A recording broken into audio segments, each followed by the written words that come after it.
جی، الہری صاحب کا زور اس بات پر ہے کہ رضاعت کا معنی چوسنا اور پستان منہ میں دینا، ٹھیک ہے، اور ہم نے اس کا انکار بھی نہیں کیا کہ اس کی معنی یہ نہیں ہے، ہم نے کبھی انکار نہیں کیا۔ ہم کہتے ہیں کہ صرف یہ معنی نہیں ہے بلکہ یہ معنی بھی ہے کہ بچے کے پیٹ میں دودھ چلا جانا، ٹھیک ہے، اس کو بھی رضاعت کہتے ہیں۔ وہ چاہے دودھ کسی برتن میں دیا جائے یا عورت کے پستان سے ہو، یہ کوئی قید نہیں ہے۔ مسئلہ پستان کا نہیں ہے، مسئلہ دودھ کا ہوتا ہے۔ دودھ جب پیٹ میں گیا تو وہ ہوتی ہے رضاعت، لازمی نہیں کہ پستان منہ میں دے دے۔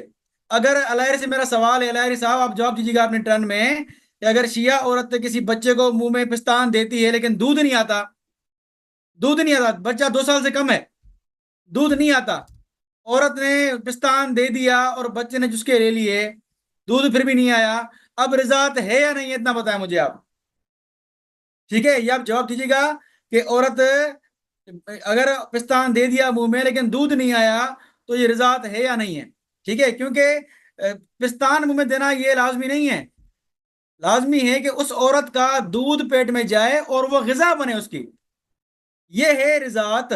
لیکن یہ خیانت کرتے ہیں۔ اب آئیں میں ذرا ان کی خیانت کے حوالے چند پیش کروں، اور بھی یہ آپ کے سامنے کتاب الفقہ علی مذاہب الاربعہ، کتاب الفقہ علی مذاہب الاربعہ، اہل سنت کی معتبر کتاب عبد الرحمن جزری کی الجزء الرابع، مباحث الرضا، تعریف بیان کرتے ہیں رضاعت کی، لغوی تعریف، وہی جو انہوں نے کیا کہ اسم و لمس صدی سوا ان کا نام مس صدی آدمیت، عورت کا پستان پیے وغیرہ وغیرہ، ٹھیک ہے؟ آگے دیکھیں، وَأَمَّا مَعْنَاهُ شَرْعًا، شرعی معنی کیا ہے؟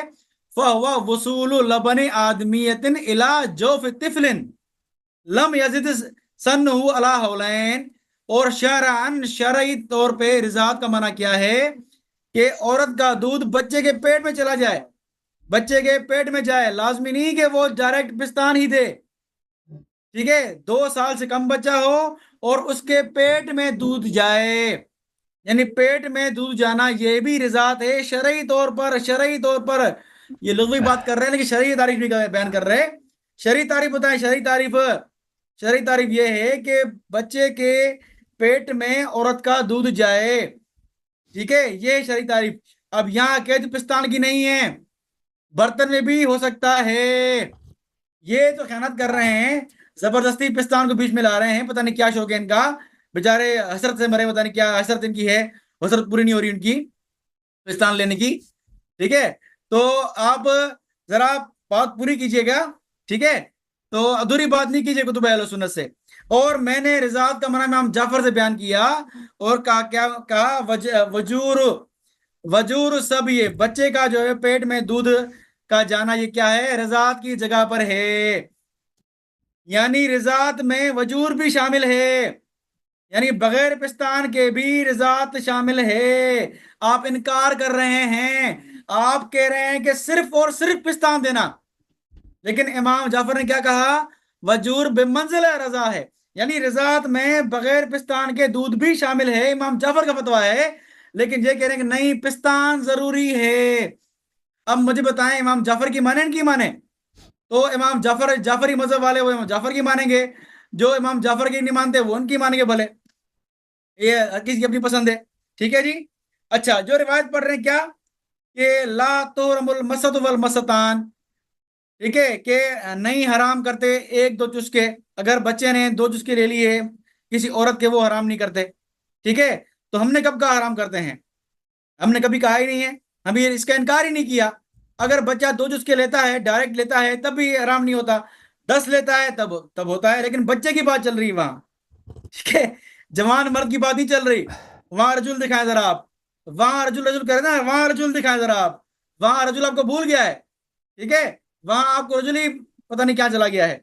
اچھا، اب آئیں ذرا آپ کو اچھا، میں نے روایت پیش کی امام جعفر کی، کیا کہ اذا رضع الرجل، انہوں نے کہا کہ رضع کا معنی ماضی میں ہے، یعنی جب کسی مرد نے بچپن میں پیا ہو، وہاں تو لفظ بچے کے بچپن کے ہے ہی نہیں، رضع الرجل، رضع الرجل، رجل نے رضا کیا، بچے نے رضا نہیں کیا، ماضی میں، ماضی 10 منٹ کے بعد ہو سکتا ہے، آدھے گھنٹے کے بعد ہو سکتا ہے، 1 گھنٹے سے پہلے ہو سکتا ہے، لازمی نہیں کہ بچپن میں ہی جو ہے وہ ماضی ہو. ماضی تو 10 منٹ پہلے ماضی ہے, آدھا گھنٹہ پہلے ماضی ہے, 1 گھنٹہ پہلے ماضی ہے. ٹھیک ہے, یہ لازمی نہیں کہ ماضی کا مطلب بچپن ہی ہو. ٹھیک ہے, یہ رضا رجلو ہے, فاعل اس کا رجلو ہے, فاعل سبھی نہیں ہے اس کا. مجھے پتا تھا کہ آپ رجل کے سے پھر کر آپ کہاں جائیں گے, بچے کی طرف ہی جائیں گے.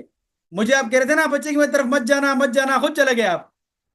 دوسری روایت دیکھیں آپ, پہلے روایت میں نے پیش کی, دوسری تہذیب الاحکام جز السابع. ٹھیک ہے, فی قول فی من یفجر بالمرأۃ ثم یبدو لہ فی نکاحہا, یہ باب ہے. ٹھیک ہے, اور اس کی روایت 50 ہے اس باب کی. سئل ابو عبداللہ علیہ السلام وانا حاضر, ابن سنان راوی کہتے ہیں کہ امام ابو جعفر سے پوچھا گیا, امام جعفر سے پوچھا گیا, امام جعفر سے, میں حاضر تھا وہاں, ان امراتن, عورت کے بارے میں, ارزت غلامن, اس نے غلام یعنی غلام بچے کو, اس بچے کو کہتے ہیں جو قریب البلوغ ہو. عورت نے قریب البلوغ یعنی 10-12 سال کا بچہ, یعنی عورت نے 10-12 سال کے بچے کو دودھ پلایا ہو.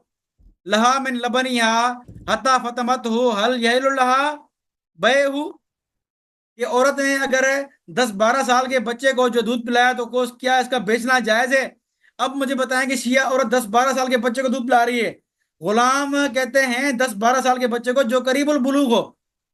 اب آپ کی عورتیں 10-12 سال کے بچے کو دودھ پلائیں, آپ کو کوئی اعتراض نہیں ہے. یہاں نبی کا جو ہے مخالفت لازم نہیں آتی, یہاں قرآن کی مخالفت لازم نہیں آتی, اما عائشہ پہ الزام آتا ہے. ٹھیک ہے, تو یہ دوسری بات, دوسرا حوالہ, ایک رضا رجل والا, دوسرا یہ ارزت غلامن مملوکن. ٹھیک ہے, اب ذرا آپ بتائیں کہ آپ کی کتابوں میں بھی رضاعت کبیر ہے کہ نہیں ہے؟ اچھا, یہ پوائنٹ کیا دے رہے ہیں بھئی, ہمارے اجماع ہے شیعہ مذہب میں کہ رضاعت کبیر ناجائز ہے. تو اجماع ہمارے پاس بھی ہے, اجماع ہمارے پاس بھی, میں حوالہ پیش کیا آپ کے سامنے. وہاں ہمارا اجماع ان کو یاد نہیں آتا, وہاں ان کو ہمارا اجماع بھول گیا اور اعتراض یاد آ گیا. لیکن اپنی بات جب آتی ہے تو ہمارا اجماع ہے, ہمارا یہ مطلب نہیں. کیوں جناب, یہ دو طرفہ اصول کیوں ہے, یہ ہپوکریسی کیوں ہے, یہ منافقت کیوں ہے؟ یہ آپ اگر اصول آپ کا ہے کہ اجماع شیعہ ہے تو رضاعت کا مطلب کچھ اور ہے, تو ہمارا بھی اجماع ہے کہ رضاعت 2 سال کے بعد نہیں ہے, تو ہمارا کیوں اعتراض کر رہے ہیں آپ؟ ہم پہ اعتراض نہ کرو آپ, تو آپ ہی کے اصول سے آپ ہی کا اعتراض گیا تیل لینے. ٹھیک ہے, اچھا, 2 میں نے فتوے پیش کیے ہیں. بسم اللہ الرحمن الرحیم. محترم سامعین, آپ نے دیکھا یہ انکار نہیں کر سکتے, یہ نہیں کہتے کہ ان کی امی عائشہ نے یہ فتویٰ نہیں دیا ہے اپنے بہنوں سے, اپنی بھتیجیوں سے, اپنی بھانجیوں سے, ابو بکر کی بیٹیوں سے, ابو بکر کی پوتیوں سے اس نے کسی کو دودھ نہیں پلایا. یہ اس کا انکار تو نہیں کر رہے, یہ کہتے ہیں ہمارے اجماع کے خلاف ہے, یہ قرآن کے خلاف ہے, سنت کے خلاف ہے. ہم بھی مانتے ہیں قرآن کے خلاف ہے, ہم یہی تو کہہ رہے ہیں نا, عفت کے خلاف ہے, قرآن کے خلاف ہے. آپ نے ابھی تک انکار نہیں کیا ہے کہ امی عائشہ نے یہ کام انجام نہیں دیا, فتویٰ نہیں دیا, اور ابو بکر کے گھر میں یہ پریکٹس, یہ رواج نہیں تھا. آپ نے یہ اس کا انکار نہیں کیا. ہم یہی کہہ رہے ہیں کہ وہ چیز جو قرآن کے خلاف ہے, جو سنت کے خلاف ہے, جو اجماع کے خلاف ہے, اور جو چیز قرآن کے خلاف ہے, سنت کے خلاف ہے, اجماع کے خلاف, وہ کفر ہے. شیخ صاحب, وہ کفر ہے. یہ پریکٹس ابو بکر کے گھر میں جاری ساری تھی. ابو بکر خود کہاں تھا؟ مجھے بتائیں, ایک آدمی کا غیرت کہاں؟ آپ برداشت کریں گے خود اپنے گھر میں کہ آپ کی بیٹی کسی کو دودھ دے دے, کہ ملاقات کے لیے آ رہے ہیں, مہمان آ رہے ہیں, دودھ چاتیاں نکالو یا بوتل میں ڈال کے دے دو؟ یہ کس کے گھر رواج ہوتا ہے بھائی؟ ٹھیک ہے نا, اس کا انکار نہیں کیا. پھر میں نے ان سے کہا کہ بھائی تمہیں ایک حدیث دکھاؤ کہ اگر وہ لوگ ابو بکر کی بیٹیاں, ابو بکر کی پوتیاں, ابو بکر کی عائشہ کی جو رشتہ دار تھے, وہ سب وہ کیا کرتی تھی, وہ بوتل میں, کپ میں دودھ پلاتی تھی مردوں کو, مہمانوں کو. وہ حدیث دکھاؤ. کیوں نہیں دکھا سکے شیخ صاحب؟ وجہ کیا؟ کیونکہ کوئی حدیث ہے ہی نہیں, حدیث ہے نہیں. اور پھر میں نے عائشہ کا اپنا قول دکھا دیا کہ بھائی جب تک چوسوایا نہ جائے نا, وہ محرمت آتی ہی نہیں ہے بھائی, جب اس کا فتویٰ یہی ہے, جب فتویٰ یہی ہے. عبداللہ ابن زبیر جس کی بہنوں سے اور جس کی ماں سے عائشہ نے یہ کام کروایا کہ مہمانوں کو ارضا کروایا, مہمانوں کو دودھ پلوایا, ٹھیک ہے, چاتی دلوایا. وہ خود کہتا ہے, اس نے روایت کی ہے کہ بھائی 1 دفعہ 2 دفعہ چوسنے سے کوئی محرم نہیں بنتا, تو چوسنا شرط ہے. اس کے علاوہ میں نے لغت سے دکھا دیا کہ رضاعت چوسنے ہی کو بولتے ہیں. اگر چوسنا نہیں ہے, وہ ہر دفعہ کسی بھی طریقے سے آپ دودھ پی لینا, اس کو رضا نہیں بولتے ہیں. رضا میں ابھی آپ کو بتاؤں گا انشاءاللہ. رضا مشتق, رضا اور ذر ایک ہی مصدر سے مشتق ہیں. زرع بولتے ہی پستان کو ہیں. اس کو کہتے ہیں عربی زبان میں اشتقاق کبیر. اب یہ اس کو اشتقاق کبیر کا کیا مطلب کیا ہے اس کو تو پتہ ہی نہیں ہے نا, اس کا اساتید کو بھی نہیں معلوم, سپاہی صاحبہ والوں کو کیا آتا ہے. اچھا یہ ان کا امام ہے تفسیر شافعی. تفسیر شافعی میں ملاحظہ کریں کہ رضا کا کیا مطلب ہے. رضا کا مطلب ہے رضا اسم جامع یقع علی المسہ. رضا کا مطلب ہے چوسوا دینا, پستان چوسوا دینا. یہ میں نے آپ کو دکھا دیا تھا. اچھا ان کی کچھ باتوں کا میں جواب دے دوں. انہوں نے الفقہ المذہب الاربعہ اپنی کتاب سے انہوں نے روایت کی کہ شریعت میں بچے کے پیٹ میں دودھ پہنچانے کو رضا کہتے ہیں. اگر بچہ کسی بیل کا دودھ اس کے پیٹ میں چلا جائے اس کو رضا بولتے ہیں. یہ بالکل سے غلط تعریف کیا. یہ تعریف لغت کے خلاف ہے. شافعی کے اتنے میں نے آپ کے اکابر کے تعریفات دکھا دیے. آپ نے ایک معاصر ایک ڈاکٹر کا تعریف دکھا دیا, اس سے اس کی وہ غلط تعریف کی ہے. اس تعریف کو ہم نہیں مانتے. آپ نے کہا اذا رضع الرجل, یہ ماضی قریب کے لیے نہیں, یہ ماضی بعید کے لیے. اگر ایک مرد نے کسی عورت کا دودھ پیا ہے, امام جعفر صادق علیہ السلام کا قول ہے, پی چکا ہے سابق میں, تو اس کے سارے اولاد اس کے لیے محرم ہے. یہ حدیث ہے نا. ابھی تو یہ تو بات اذا يرضع الرجل, ایک مرد کسی عورت کا دودھ پی لیتا ہے فی الحال, اس کی تو بات نہیں ہو رہی, ماضی کی بات ہو رہی. پھر انہوں نے حدیث نقل کی ہے کہ ان امرأة ارضعت غلاما. سپاہی صحابہ, سپاہی الٹریٹ, سپاہی ان پڑھ. ارضعت غلاما کیا کہتا ہے؟ غلام کس کو بولتے ہیں؟ غلام بولتے ہیں قریب البلوغ نوجوان کو. تو یہ قرآن مجید یا زکریا انا نبشرک بغلام اسمہ یحییٰ. یحییٰ جب پیدا ہوئے تھے پیٹ مادر سے, اللہ نے اس کو غلام بولا. وہ قریب البلوغ تھے. فبشرناہ بغلام حلیم, ہم نے اس کو ایک بچہ جو ہے حلیم بچے کی بشارت دیا. حدیث نبوی صلی اللہ علیہ وسلم میں کتاب سنن ابن داود میں اذا ولد لأحدکم غلام فلیؤذن فی اذنہ الیمنی. اگر آپ کے گھر میں غلام یعنی بچہ پیدا ہو جائے, غلام کا مطلب ہے بچہ, قریب البلوغ نہیں ہے. بچے کو کہتے ہیں چاہے وہ ایک دن کا بچہ وہ بھی غلام ہے, چاہے 10 سال کا آدمی ہو, 15 سال وہ بھی غلام ہے. سمجھ میں آئی نا. یہ جو آپ نے کہاں سے نکالا, سپاہی ان پڑھ سپاہی صحابہ, کہ غلام صرف قریب البلوغ کو کہتے ہیں. اچھا وجور الصبی بمنزلۃ الرضاع, اس کا ہم نے جواب دے دیا. وجور کا مطلب ہے منہ میں کسی برتن سے دودھ پلا دینا, یا شراب, یا مثلا لسی, یا جو کچھ بھی منہ میں ڈال دینا دوائی, اس کو وجور بولتے ہیں. یہ بمنزلۃ الرضاع ہے. رضاع کا مطلب یہ نہیں ہے کہ کسی برتن سے منہ میں ڈال دیں, نہیں, یہ اس کے منزلت میں ہے. رضاع خود صرف اور صرف ثدی سے پستان سے دودھ لینے کا نام ہے. اچھا مزید میں آپ کو دلائل دکھا دیتا ہوں کہ کسی بھی طریق سے آپ کسی کو دودھ دے دیں اس کو رضاع نہیں بولتے. یہ کتاب سبل السلام شرح بلوغ المرام للحافظ ابن حجر الاسقلانی جلد نمبر 3 ملاحظہ کریں یہاں پر. وَهَمَّا حَقِيقَةُ الرَّضْعَةِ, رضعہ کس کو بولتے ہیں؟ فَهِيَ مِنَ الْمَرْأَةِ الرِّضَاعِ, یہ رضعہ کا مطلب ہے کہ رضعہ, یہ عورت جب رضا کرتی ہے تو اس کو رضعہ کہتے ہیں. كَالضَّرْبَ مِنَ الضَّرْبِ وَالْجِلْسَ مِنَ الْجُلُوسِ, جیسے ایک دفعہ مارنے کو ضربت کہتے ہیں, ایک دفعہ بیٹھنے کو جلسہ کہتے ہیں. فَمَّتَ الْتَقَمَ الصَّبِيُّ وَالثَّدْيُ وَامْتَسَ مِنْهُ ثُمَّ تَرَكَ ذَلِكَ بِاخْتِيَارِهِ مِنْ غَيْرِ عَارِضٍ كَانَ ذَلِكَ رَضْعًا. رضعہ کا کیا مطلب ہے کہ بچہ اپنے اختیار سے منہ میں کیا لے لے, منہ میں عورت کا پستان لے لے اور اس کو چوس لے, پھر اپنے ہی اختیار سے اس کو منہ سے نکال دے, یہ ایک رضعہ کہلائے گا. اس طرح عائشہ کہتے ہیں اس طرح 10 ہو جائیں تو محرم میں جاتا ہے, ٹھیک ہے نا, اس کو رضعہ کہتے ہیں. وَهَذَا مَذْهَبُ الشَّافِعِي فِي تَحْقِيقِ الرَّضْعَةِ الْوَاحِدَةِ وَهُوَ مُوَافِقٌ لِلُّغَةِ. شافعی صاحب یہی فرماتے ہیں کہ رضعہ کا یہ مطلب ہے, اور لغت میں بھی رضعہ کا یہ مطلب ہے. فَإِذَا حَصَلَتْ 5 رَضَعَاتٍ هَذِهِ الصِّفَةُ حُرِّمَتْ. اگر 5 دفعہ اس طرح بچہ منہ میں لے لے اور اختیار سے اور چوس لے, دودھ آ جائے تو وہ رضعہ ہو جاتا ہے. اگر 5 دفعہ ہو جائے تو وہ محرمیت حاصل ہوتی ہے, ٹھیک ہے نا. رضعہ کا کیا مطلب ہے؟ ان کی کتابیں ہماری ان کی اپنی کتابیں, ان کے اکابر ائمہ کی کتابیں ہیں, ٹھیک ہے نا. عائشہ کو عربی نہیں آتی تھی, عائشہ بالکل عربی آتی ہے, قریشی ہے, مکی ہے, عربی بالکل فرسٹ کلاس آتی ہے. جب وہ رضعہ کا لفظ استعمال کرتی ہے, مسا کا لفظ, چوسنے کا لفظ استعمال کرتی ہے, تو اس کو لفظ کے معنی آتے ہیں, اسی معنوں میں استعمال کرتے ہیں جو لغت میں ہیں. لغت میں پستان کو منہ میں لینے کو رضعہ کہتے ہیں.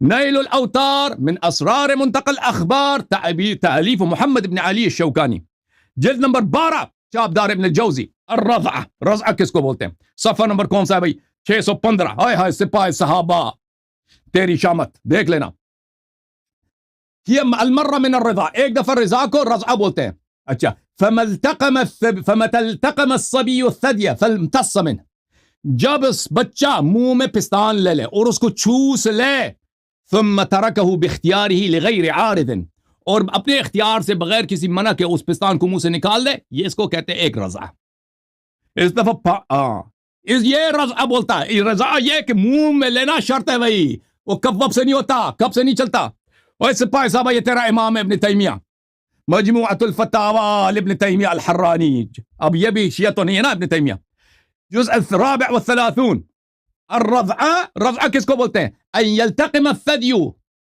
رضع یہ کہ کوئی منہ میں پستان کو لے لے فیشرب منہ اور اس سے پی لے ثم يدعه پھر اس کو اپنے منہ سے نکال دے جب تک یہ نہ ہو تو رضا ہی نہیں ہے جب تک یہ نہ ہو تو محرمیت ہی نہیں ہے اچھا یہ آپ کے اکابر کے اقوال میں نے آپ کو دکھا دیا اب آپ آتے ہیں میرے پاس کچھ 1.5 منٹ باقی ہیں لغت میں آپ کو دکھا دیتا ہوں لغت میں ایک دیکھو ان سپاہی صحابہ کو ان باتوں کو نہیں معلوم اصالت الحقیقہ اصالت الحقیقہ یہ ہوتا ہے کہ ایک لفظ کو اس کے حقیقی معنوں پر حمل کرنا یہ ضروری ہوتا ہے اچھا اگر یہ چاہیں تو میں اس کو مزید توضیح دوں گا لیکن ابھی اس کو بتانے کی ابھی فی الحال ضرورت نہیں ہے کیونکہ اس کے سطح سے بلند یہ بات ہے یہ کتاب ہے غریب الحدیث تالیف ابن قتیبہ الدینوری یہ معاصر ہے بخاری کی معاصر ہے مسلم کے معاصر ہے جز نمبر 3 جز نمبر 2 صفحہ نمبر 45 ملاحظہ کریں میرے محترم ناظرین یہاں پر ابن قتیبہ رضا کا